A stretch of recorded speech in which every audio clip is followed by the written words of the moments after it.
right, all right. I use this to go in here and begin to bust out the bamboo pins. And then, contrary to stated intent, I did use the bench press, the drill press, excuse me. The drill press, I just had it running and then pushed upwards, and I started with the smallest bit that I have, smallest drill, and worked my way up to the 1/8 and kind of ground it around a bit. And then I don't have a vise here, so I would have to go somewhere else that's cold. So I thought, well, maybe if I just take my mallet here, war club thing, which it looks gross because it's covered in epoxy and then lightly sanded, but I banged on it like that, and what that actually did was drive the blade deeper into the handle, causing this point here to bust this slightly, cause that split there. So there you go, physics, right? I thought that hitting it would make the blade fall out, but it actually pushed it in. But that broke the whatever seal there was. And so then I actually just used the end of the mallet here and just taps like this, Put my thumb here. I've done this before. Put your thumb there, tap, tap, tap, tap, tap, and if the blade starts to move, then you can grab it with your thumb before it goes flying. So yeah, that trick worked. It's looking a little gunky, but actually that's just cleaning right off.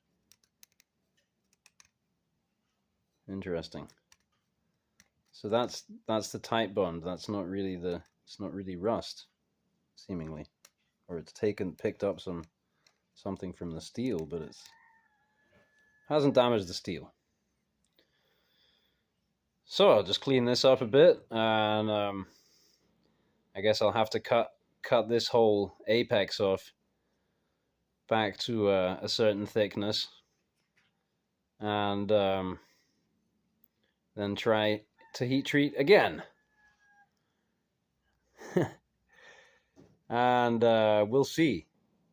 I was just writing a comment to Mr.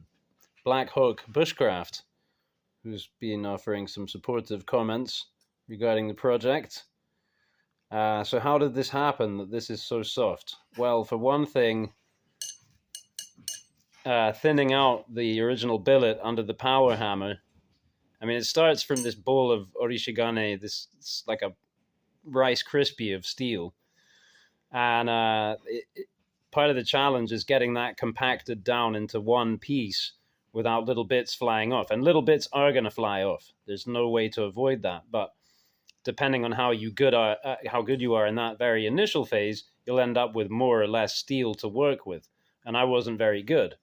So I ended up with about twice this, a little under. So there's a little more here in this remainder than went into the making of this blade. And then half of that, again, was lost.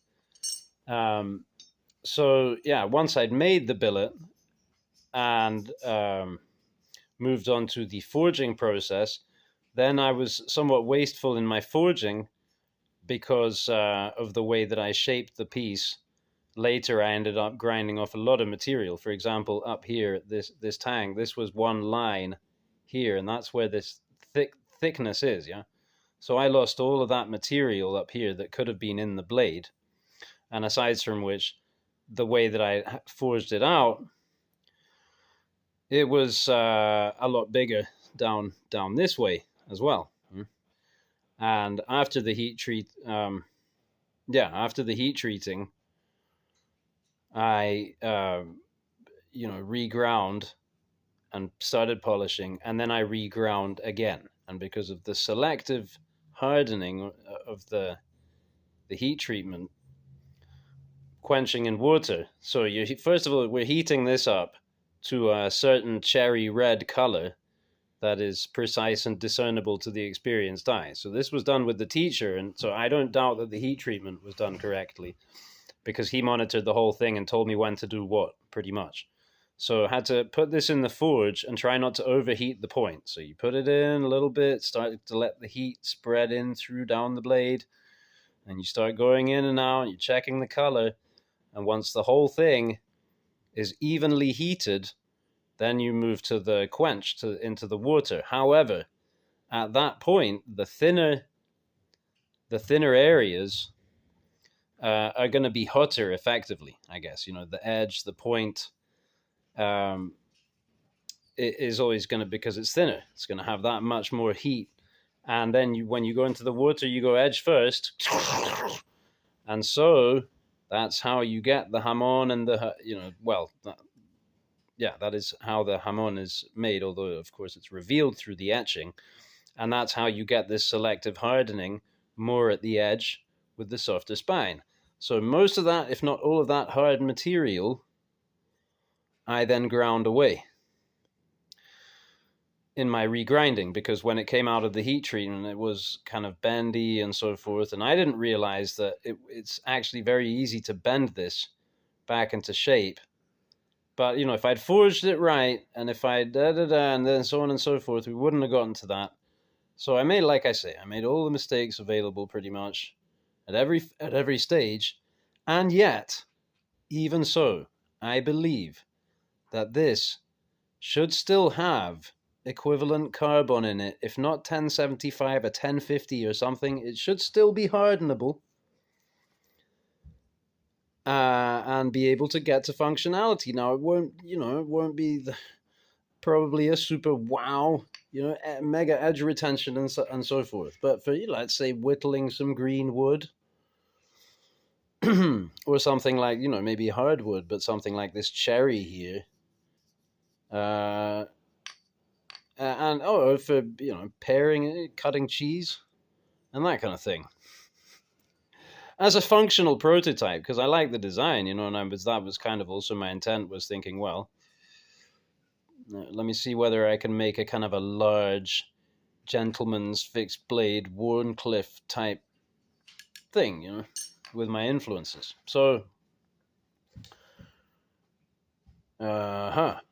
gonna have to go to the Greenfield Forge and do another heat treatment, and then put this back together.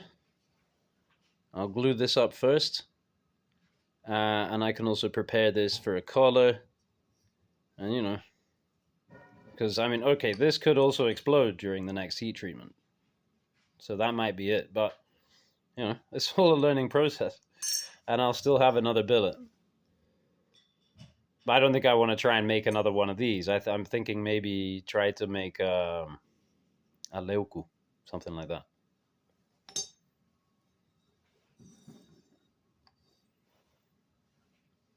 Thanks for watching.